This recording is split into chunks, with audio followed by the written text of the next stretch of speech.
Holy Jesus. What is that? What the fuck is that?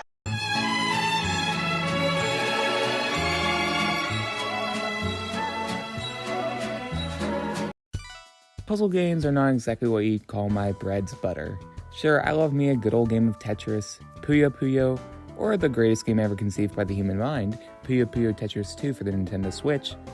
However, when it comes to skill, or really any semblance of understanding regarding the plethora of nuances that come with thinking beyond the realm of one step behind, I fall in the category of utter stupidness. Despite this chronic hindrance, that doesn't bar me from engaging with many a good time within. Puzzle games or puzzle em-ups are just fun. The sunk cost is almost non-existent most of the time. They don't demand my attention unapologetically, and they fulfill my brain's required nibble-dribble of serotonin throughout one a hectic day. The crutch that one a puzzle game can provide me with cannot go unstated. So, and therefore, I stated it.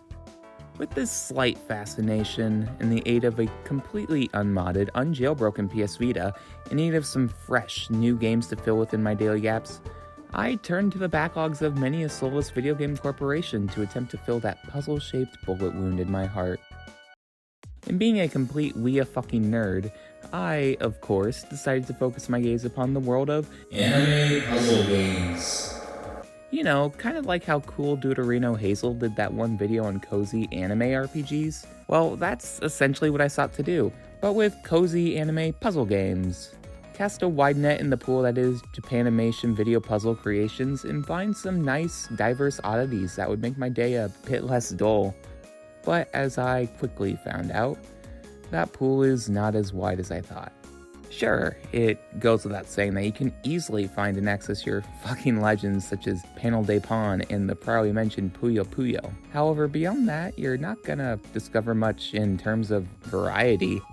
We have Block Game, Upside Down Block Game, Sailor Moon Block Game, Kirby with Block, Block Game by Tokimeki, Block Game with Circles, Street Fighter but Block, Castle Blockia, Twin Bee the Blockening, Block, Kunio to... Yeah, you get the point. I'll admit that this is a rather reductive lens to view each of these puzzle games through, especially because I actually rather enjoy a majority of the ones I presented, except Puzzle Fighter. Fuck Puzzle Fighter. I just wanted something a bit more different than the readily available Tyson Dama whatchamacallit columns-esque ventures that were a bit more common to churn out in Japan at the turn of the century. I wanted something a bit more, well, funky. Games brimming with character, style, and intriguing concepts from an outsider's perspective that would make my boring day, as mentioned before, just a wee bit brighter. A game like... Assortment. 性別不明鳴き声未確認性格純真無垢常にご機嫌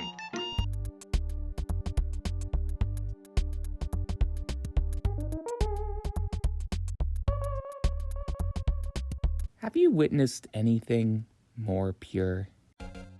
This lovable fluff is none other than Afroken, or Afrodog, a mascot character created by the Sanex company. In similar vein to other mascot characters, such as Hello Kitty or Cinnamon Roll, Afroken is an adorable dog with an adorable afro wig. That's their whole shtick. They are a bloody dog in a wig. Future nighttime editor me here to relay some information I find quite prudent. Turns out they are not just a dog with an afro. They are an LSD synapse-infused kaiju of a creation that I really only learned about after watching the OVA that came along with this pupper. The OVA is almost all entirely CG, with slight traces of live action and various oddities thrown in for good measure. Actually, in fact, the entirety of the CG for the OVA was done by Nippon Sunrise. You know, the mates behind City Hunter Cowboy Bebop in that absolutely wonderful 2016 Berserk anime. But in all honesty, this OVA is just plain weird for the sake of being out there. It doesn't do anything special, it doesn't tell a cohesive tale, or provide much of note for the viewer to take away with come the end. It is a pseudo-mishmash compilation of unrelated edutainment-esque clips surrounding the titular Afroken. Sometimes it details them in a dossier-style CIA report, sometimes it just has them as household objects in assortments of food, and then sometimes It is just Afroken being an unintentionally horrid menace to society. However, slap dab in the middle of its repertoiristic confundity is featured a neat little interview with Afroken's creator, Aimi Tetsuro. Honestly, nothing remarkably important comes from this interview. He just seems like an ambitious and whimsical fellow. If anything, I feel this quote he says at the end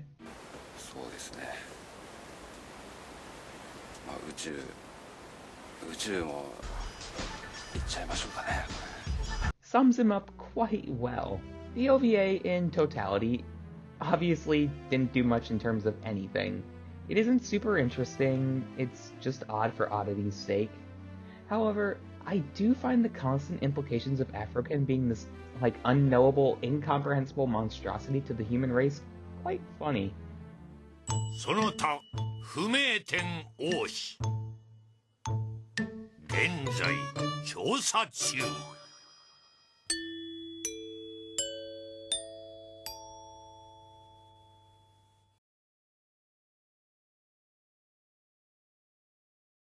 However, brilliant mascot as they may be, their mascot status is not the focus. Rather, the focus is this piece of masterclass game design in front of your eyes. The only foray into the world of video game media for the pupper, as far as I know. The game in question is 1A Axis Artem uses D3 publishers Bandai's Xanax Green Camel Collab's Simple Character 2000 series Volume 2, Afroken, The Puzzle. In entering the Simple series, it comes as no surprise that the game simply falls in series with that of the other numerous strange oddities under the branding as well. The Simple series, if unaware, were a series of budget Japan exclusive games published by Bandai and their subsidiary D3. They were sold for discount prices and put together at discount costs, with series numbers being indicative of their cost. 2,000 yen were 2,000 series, 1,000 yen were 1,000 series, and so and so forth. Games released under this branding were often given to smaller development teams. However, a few standout fuckboys had also engaged with the series, notably Taito of Half-Life 2 Survivor fame. While the series were rooted in the ethos of cheap, that didn't strip these games from possibly having the most unique ideas imaginable.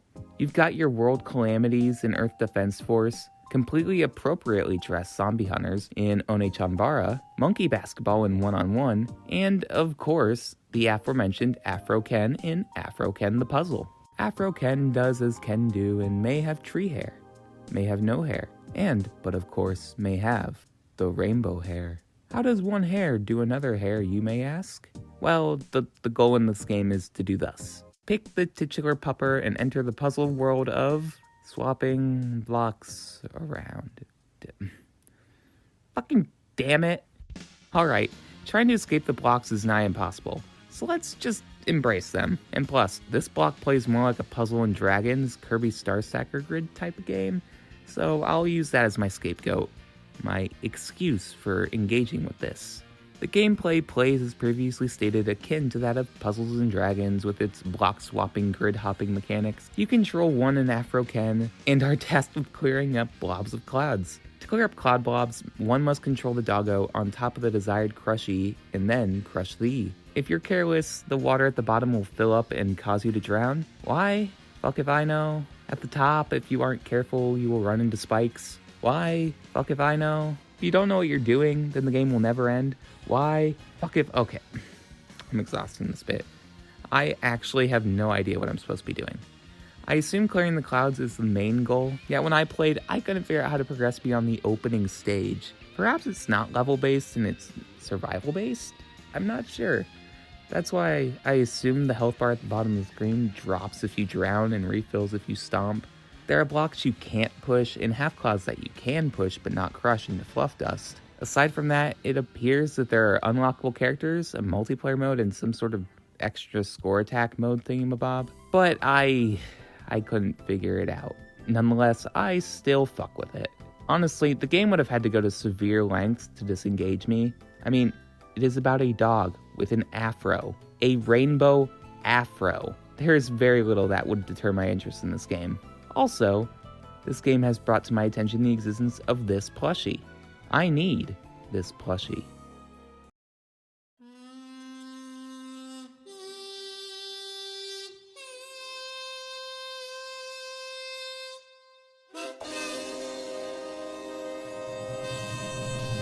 You know what? Fuck the actual Sonic Bible. This is where it's at. What an opening menu. That gold archaic font on the bright maroon leatherescent pixel.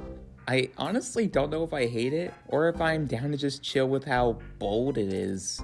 Sadly, as blasphemously, cataclysmically brilliantly as it would be, this is no Bible nor religious paraphernalia. This Lee-mentioned Fucky Gucky is none other than a puzzler entitled Sonic Eraser. And my golly fuck, what a horrid abomination this is. Released exclusively in Japan on an even more exclusive, now long defunct download service for the Sega Mega Drive entitled Sega Game Toshoken, this thing is anything but a gem. So this thing that lay before your eyes is none other than a Sonic spin-off columns clone thingamabob that goes out of its way to make itself worse in every conceivable way. To begin the game, you must first choose between 1P and 2P, 1P versus 2P, and 1P versus CP-UE. That's the option I played, by the way, because even if I did have friends that wanted to play this with me, I want them to stay my friends after the fact. It's hard enough to keep friends already. I don't need this game to get the cops called on me. But yes, we load into the game and, like I said, it's as if Tetris and columns were shaped of every ounce of juicy goodness, leaving only the empty husk of a crunchy apple core behind. The gameplay entails is thus. You are given 4 various blocks at a time, and your goal is to connect at least 2 of the same together. When you connect 2 or more, they disappear in sparkles. Sometimes when you clear blocks, your Sonic will attack the other player, who also happens to be Sonic, but mirrored. When Sonic strikes the mirror with a blow of spin block E, Sonic will become wasted, resulting in a strobe of 90s proportions and the inability to control the block spin, nor their lane position.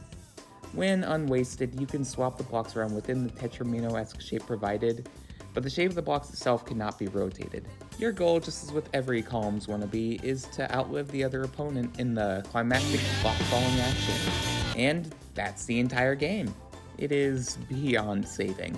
It's as if the dev team behind this game were attempting to create a new weapon to inspire humanitarian lawmakers to update the Geneva Conventions. In fact, who cares about this fucking game? Let's talk about the legends on the dev team. I wasn't sure where to include this little internum, but all the preceding information mostly derives from the websites Sonic Retro and Sega Retro. So thanks, guys. Without you, I probably would have had to go to a fandom.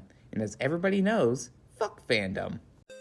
Information that's probably not shocking to anyone is that Sonic Frasier was developed by a team of merely 3 individuals, who each take full responsibility for their war crimes in the credits. The 3 credited members are 1A Takao, Roly, and Bossa Nova Oiz. Yeah, I don't know about you, but somehow I don't think these names are particularly completely accurate. To confirm this fact, all it took was a quick Google Moogle and yep, all who happened to undertake this game also inconspicuously adopted pseudonyms for their roles. No question about it. However, what was kind of surprising to me is that, from what I can tell, this pseudonym adoption wasn't out of disappointment or tied any involvement with the game. Each member has been quite open about their contributions and origins of working on the title. Honestly, props to them. If it were me hypothetically creating a Sonic bioweapon, I'd also brag extensively about my having worked on the game. In fact, I'd wear that shit like it was a fucking badge. Full stop. First named is Takao Miyoshi, listed here as Takao. This was his first credited role at Sega, and yet that didn't stop him from becoming widely successful. This mate went on to become a major designer at Sega, contributing to Sonic CD, Christmas Nights into Dreams, and Sonic Adventure extensively. However, more likely than not if you've heard of the mate, it's probably because of his somewhat successful lead roles as the Phantasy Star series producer and director for a majority of the games. Yeah, the guy that would go to lead this was first the producer of Sonic Eraser. Next up is one designer, Rally? I'm not entirely sure how to pronounce it, but it's the pen name of one Shiro Kinemura. Again, another major Sega designer that took his first step into a credited role with this game. He worked on Biohazard Battle, a rad-ass Mega Drive game, and designed the characters for Dreamcast Space Channel 5. That's also rad. Sadly, it looks as if he hasn't done much of recent, with his last credit being Half Minute Hero in 2012. All the best, and I hope he's still doing rad design work. Lastly is one Bossa Nova Oiz, or Masaru Sutsumaru, composer of many a Sega game and designer of many a Sonic sound effect. This mate has worked with Sega for ages and has done some awesome stuff. He has worked on everything from Sonic 2 to even the recent release of Kiryu but not Kiryu's Like a Dragon Ishin. Hells yeah!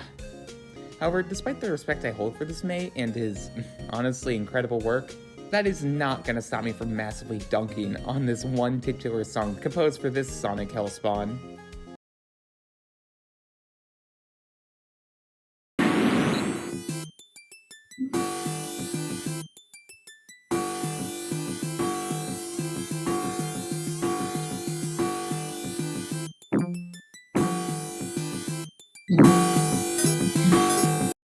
Should be noted that I am in the complete boat that is the non-existence of objectivity, but this track almost makes me reconsider that entire worldview.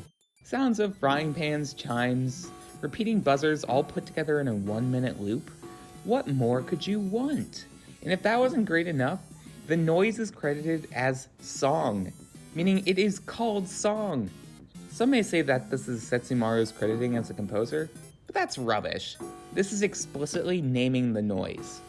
I believe the title being sung also makes rather crystalline sense when you think about it. I mean, clearly Setsumaru was worried when composing that players wouldn't know what blight was erupting in their ears, and that it shouldn't be a cause for alarm, even if it sounded like the auditorial manifestation of a concurring concussion.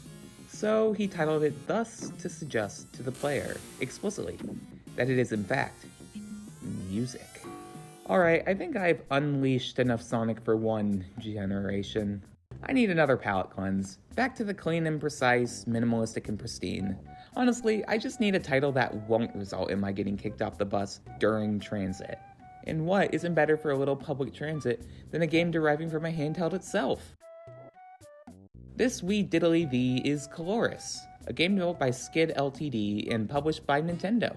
A simple puzzle game releases an entry in the second Bit Generation series on the GBA. This title, alongside all the other entries, were Japan exclusive.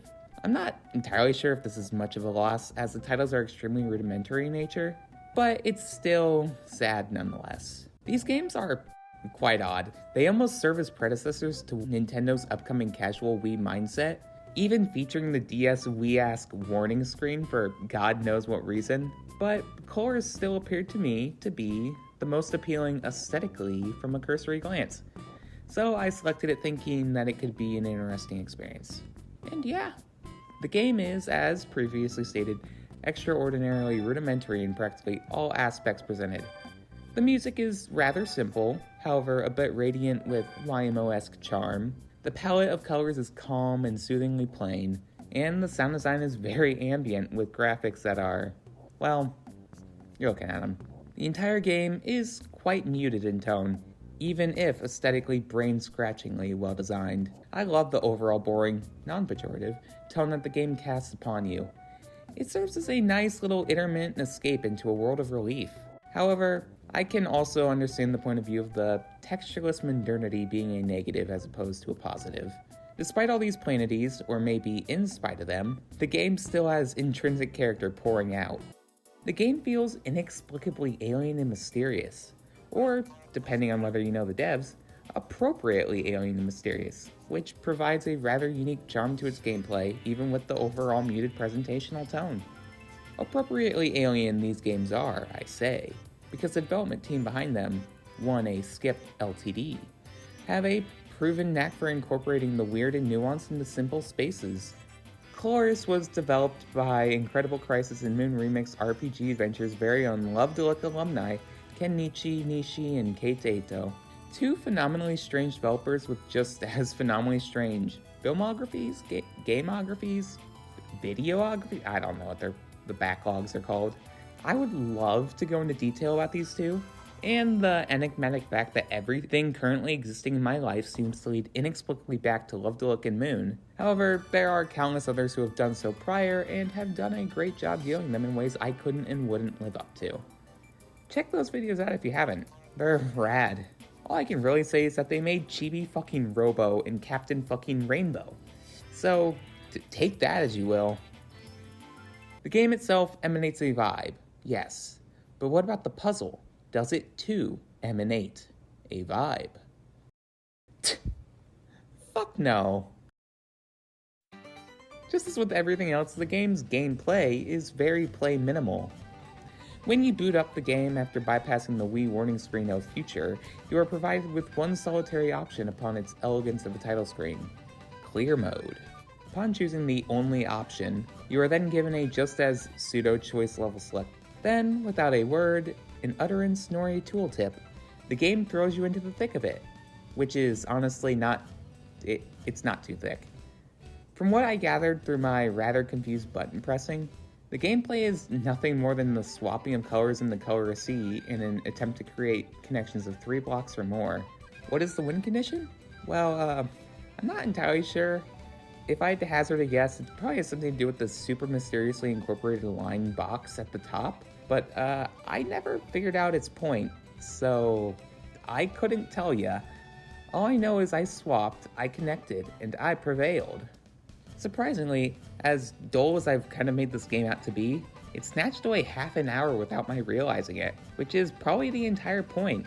The game features an included sleep mode on the pause screen, which indicates to me that it is more suited and built for one's daily commute or waiting between errands. Just a nice, simple time waster. Pick up and play on your GBA for disparate amounts of time in betwixt your busy schedule. It exists too as a proto-DS casual title, non-derogatory mind you. We could always use more put down and play bites, so I'm grateful for this game's everything actually.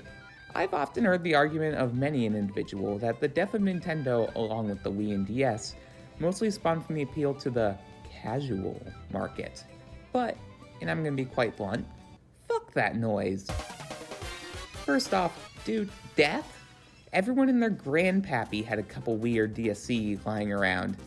Hell, I bet if you cleaned your filthy couch every once in a while, you'd be bound to find a couple Wiis snuggled beneath the cushions.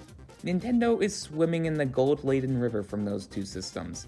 And, if anything, it'd be more accurate to refer to the systems with the Shin Megami Tensei moniker, because they are practically gods reincarnated for Nintendo. 2. Those casual titles were awesome, mate. Playing Professor Layton alongside my mother and Wii bowling with my grandma are two of the best memories I have from my childhood. Now, what that says about the rest of my childhood is best not looked into. However, the nature of titles that can be enjoyed by any and everyone are just wonderful, and shouldn't result in some ridiculous stigmatization of an entire subset of game. Pick up and play puzzle or incredibly nuanced JTRPG, 4X grand strategy shooter fuck all. Any and all games should be welcomed if they can bring some sort of positive experience to one's life.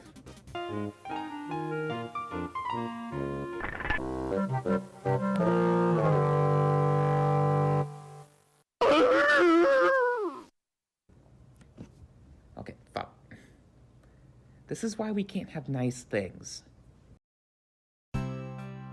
For the GBA is nothing I would go out of my way to outright suggest to others firstly and mostly for a good GBA puzzle time. However, I might just pop it onto my not at all jailbroken PS Vita for a quick pop-up and swap-up easy time waster. Overall, Tiz did what Tiz set out to do. Provide me with a mindless time vortex with some simplistic designs and strange vibes. So 'tis a good game. Core serves a pretty good encapsulation of my ethos with this video. The game doesn't have to contain unnecessarily complex origins, mechanics that are nuanced to a T, or obscured under a haze of internet soft middle age.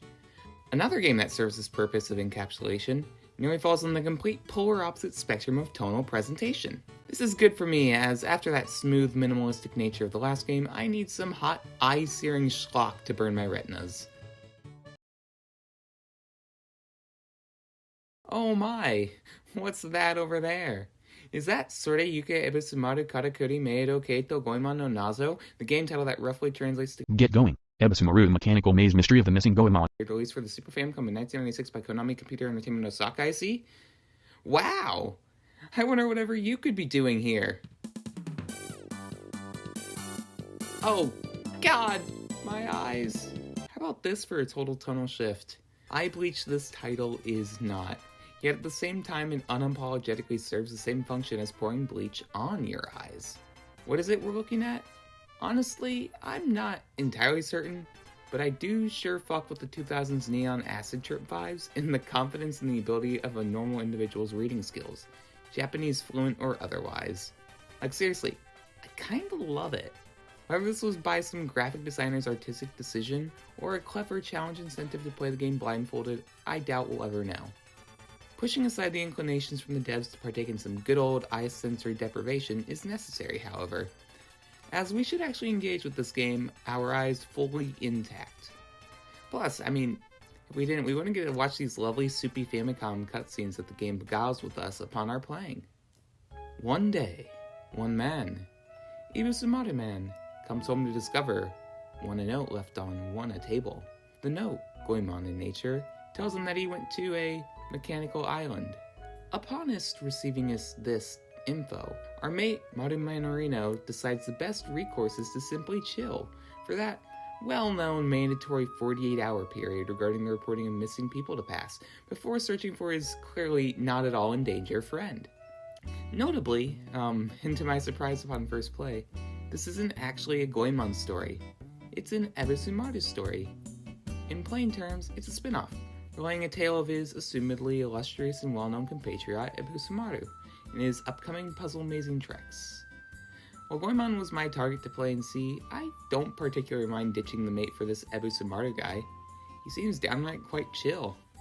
Side mention of important note, I have yet to actually engage with any Goemon media readily available at my disposal, nor do I know any other Goemon aficionados personally, so apologies for my past missing or potential future absent information.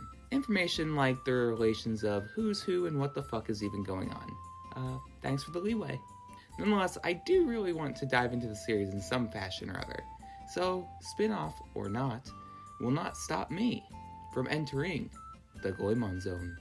Plus, as any Metal Gear Solid fan would recommend, the playing of the game without the standard pro tag is easily the best intro to a series. Just ask them.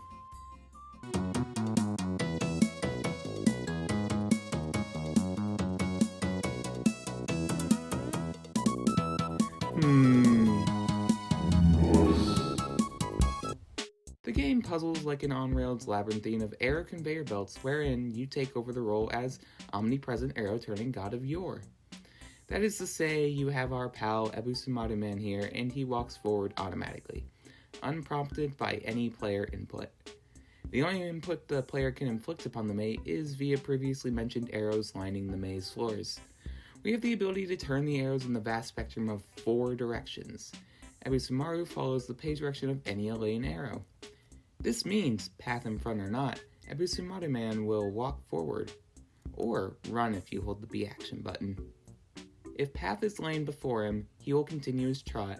If not, he will plummet into the unrailed abyss below. The end goal of each stage is quite simple.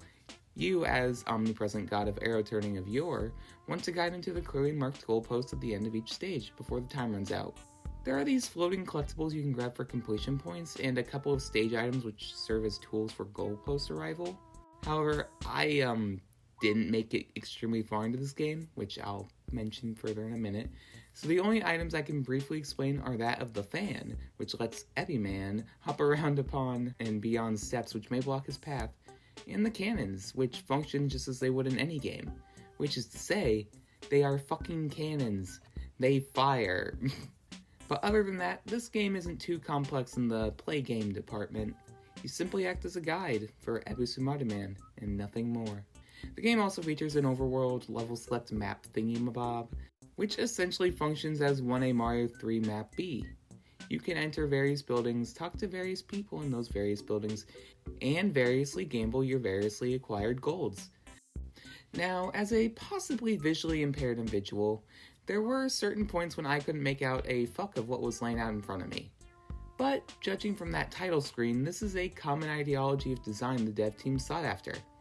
Like, the backgrounds are really pretty. The first set of level having these sweet reds and pinkish maroons, pixel paths and waves, and another having these lovely teal and pink repeating dumplings. However, combined with the yellows and reds of arrows and the blatant purple of Ninja Man here, I could barely distinguish the what from the who from the fuck. Add to that fact that the camera is isometric and the controls are a bit janky, I ended up having a tough time progressing far into this game, and ended up dropping it rather quickly. 40-minute venture is a short span to give a game for judgment, but it still provided me with the necessary info to let me know that it wasn't for me, mate. And that's even taking into account this unicycle riding fuckwad here and the spring hopping doodads there. Like, God, get out of my way! Neat in concept and nearly execution, but not for my eyes if I haven't made blisteringly apparent. So, Abisumaru, my lovely ramen dude, another time we shall meet, probably, hopefully, in a Goemon-centric venture of great quality. Until then, I bear thee toodaloo. If it wasn't made clear by my dumbly but lovely chosen chocobo, I am a notorious Final Fantasy shill. From 1 to 6, excluding 2 because, as opposed to what may seem a given for any fan of the final, I do not have infinite free time, even to waste on horde games. I find each of them lovely. I mean, Final Fantasy Origin's very own Final Fantasy PSX is one of my favorite classic JRPGs of all time. The series holds a special place in my heart, and not for the fact that they are dumb fun, but rather because they are dumb and they are fun. I promise there's a distinction. I can't think of too many other series that have made me laugh, cry, and or nearly succumb to the dullness of a daunting story's inexplicability. That isn't a compliment. Fuck you, 15. But all the same, I love me a good old series of Paradox title schemes, and I believe that there is a fantasy of finals for everyone. Through genuine love, or ironic hatred, a title speaks to one and every around the globe. What this means for this fiend is that I had to shoehorn some semblance of a Final Fantasy mention here, even if barely related on any semblance of tangibility to the topic at hand. However, tangibility I discovered, as, this led to my before unbeknownst discovery of 15 puzzle from Final Fantasy I. In fact, it led to my discovery of a smorgasbord of little itty-bitty minigames sprinkled fuck-wide across the series. However, as that is something that genuinely intrigues me and I want to delve into a bit more, I will not speak of them within this video, but rather, maybe, the future. I don't know. We'll see. For now, we'll settle for a brief discussion on but the first one I encountered, 15 puzzle. What is a 15 puzzle, you ask? Well, it's nothing more than a touch of thee in the hidden minigame variety. In other words, it is a lackluster, dull hidden gem within nearly every version of Final Fantasy I. Well, every version excluding the Android port, because, fuck you, Android owners, for not bowing down to our poem overlords. Fun fact, I had no fucking clue what a poem was before starting this. The more you know.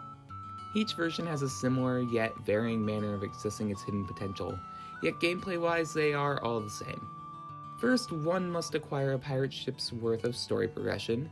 Then, for the Nintendi System-y, WonderSwan and PSX, the best version, you had to press a combination of buttons together 55 consecutive times. Why? What is this Metal Gear Solid torture shit? What developers had a burning rage so fiery from this implementation that even the damnations of hell seemed inadequate? Such hatred-filled developers were dropped possibly for later releases, as they eased up on the ridiculosity that was 55 button presses for a much more reasonable 22 button presses. Okay, but still, why? But after all that button mashing, we gain access to the powers that be hidden upon the ship. And what wondrous minigame hides behind such story gameplay and tedious barriers of entry? What is the thee that we gain access to? A simple sliding block puzzle. Woo. Yeah, mate, I'm not gonna lie. No amounts of rose tinting upon my glasses shall hide the fact that this game fucking blows. If you don't know what a 15 puzzle is, it is a simple game in which you are given a grid of 16 filled with 15 numbered cubes in one empty space. Via the empty space's spaciousness, you swap the cubes around in an attempt to order them numerically low to high. Then, upon us completing this, you win! Wowie! What endless fun waits within. There are rewards for completion of the game, but none that amount to much. Some versions give neat items, others lessen a waiter's minimum wage, but in the end it all amounts to a amount of fun. It's a 15 puzzle at the end of the day, despite the Final Fantasy flair, so there's not much to add to it. Nonetheless, I still do find the inclusion rather intriguing. From my extensive 2-page Google search, I couldn't find why the developers had included the little game, and why it was so hidden.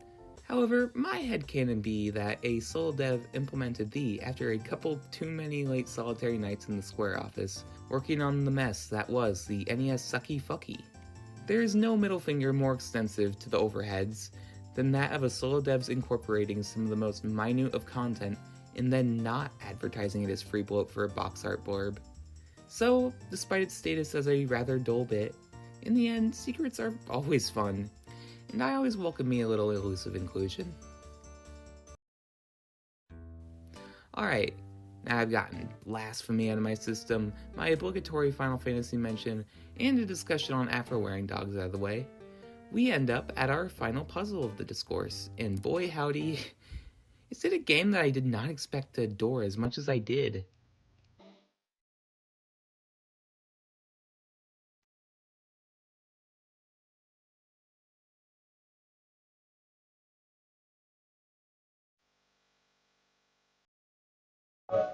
Tetris with Cardcaptor Sakura Eternal Heart released exclusively in Japan for the Sony PSX in the... Oi! Ain't that just another anime block game game? That's not interesting. It's bloody Tetris. I thought you'd talk about something cool, like LSD dream.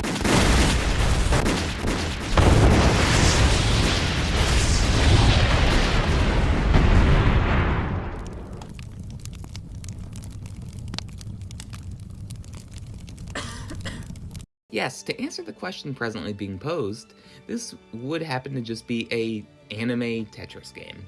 However, if you take longer than a second side-eye, it becomes quickly apparent how much charm this game expels, canceling out the stigma immediately. No joke. Tetris with Cardcaptor Sakura Eternal Heart is wonderful on all fronts, no question about it. And that's not even including the fact that it was made by Eureka, the Dodonpachi Daioju Blissful Death developers. So any and all opposing views are mute. Sorry mate, I don't make the rules. I totally do. Allow me to preface this wee dissertation dissection bit with one notable fact. Like Goemon and basically every other game, I have never interacted nor seen a single solitary frame of any Cardcaptor Sakura. Now, that isn't to say I haven't planned on watching it.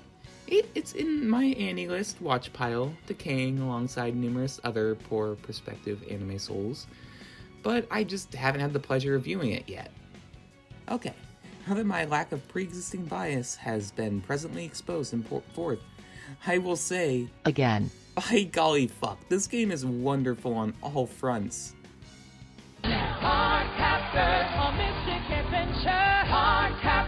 The different stages' music tracks are each lovely little bops in their own unique way. From the pippity-hoppity triumphs of Stage 6's Windy that make me feel as if I'm gliding amongst the cumulonimbus of the sky, the homey sax-ridden flower that feels very weirdly metropolitan in scope. Like, although entitled Flower, which is just the name given because that's the name of the stage, it emanates the same vibes as walking down like a bustling cityscape. Tea in one hand, Walkman in the other. Just taking in the scenery of the people around you. It is very cozy, highlighting the more idealized parts of the city. Or maybe it just reminds me of jazzy NYC from Street Fighter 3rd Strike. Who knows? Then there is the short and sweet melancholic piano of Wood. The peaceful essence emanating from its vibrant piano pieces of Dior are excellent. The piece just makes me want to bust out all my ludicrous rosy pose and go ham. But I will spare you that excruciating fate. I mean, at least somewhat. Have you heard what I've been saying? All that is without even mentioning the included opening, Platinum, written by fucking Yoko Kanno and Yoho Iwasato. It's great, but it's also just straight up from the anime, so I can't really use it as a pure game plus, but it's still wonderful regardless.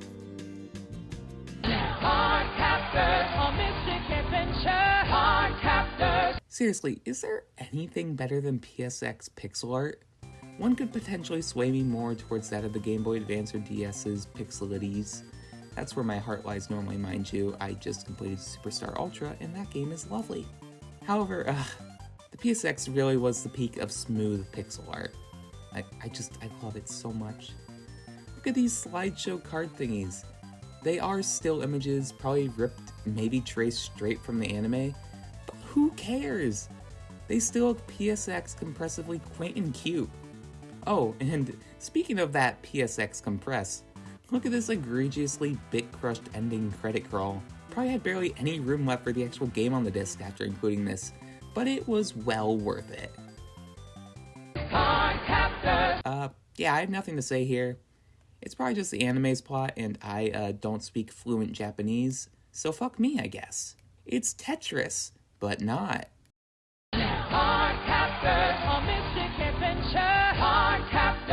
The game will play like one of priorly released Tetris the Grandmaster, which is like Tetris, but ever so slightly not. TTG is an arcade-centric released iteration, also developed by Rika. Shocker. The game had ever so slightly changed mechanics, like no hold, game level increases for every one-piece lane, and the baffling inclusion in a Tetris game to have an ending goal. When a player somehow reaches level 999, the game ends, as you have become the Tetris, the Grandmaster. All of this relates to Cardcaptor Sakura because this game also doesn't feature a hold for the pieces, and it doesn't even include a standard Tetris mode. Sure, there is like a pseudo-standard multiplayer mode for you to clash with a buddy within, but no endless nor marathon mode to indulge yourself in. The main focus this experience entails to player with is that of their priorly mentioned anime-derived story mode. Within these story levels, one is given a collective timer of 20 minutes to clear all the stages. And yeah, you do that. To clear a stage, you must rid it of all the pre-positioned special crystal blocks within as fast as possible. And by the end, your total time across all stages must be below 20 minutes. Otherwise, it's a game over. Simple yet quite clever. I really enjoyed replaying levels and attempting to clear them as fast as possible to allow myself the appropriate amount of time to finish that final level. Oh, and yeah, to that point, to all of you who have been annoyed by the fact that I've dipped in and out of games, here you go. I completely finished this one, even in the game's normal mode, because I have validation issues. I loved it start to finish, and I wholeheartedly recommend this not only to puzzle fans, but just good time fans. If you like enjoying things, this is the game for you. Bit of a minor addition, but Tetris with Cardcaptor Sakura Eternal Heart also includes a card book and character art portfolio. I just love when games do this. It's very minor, but boosts up my value of the game threefold.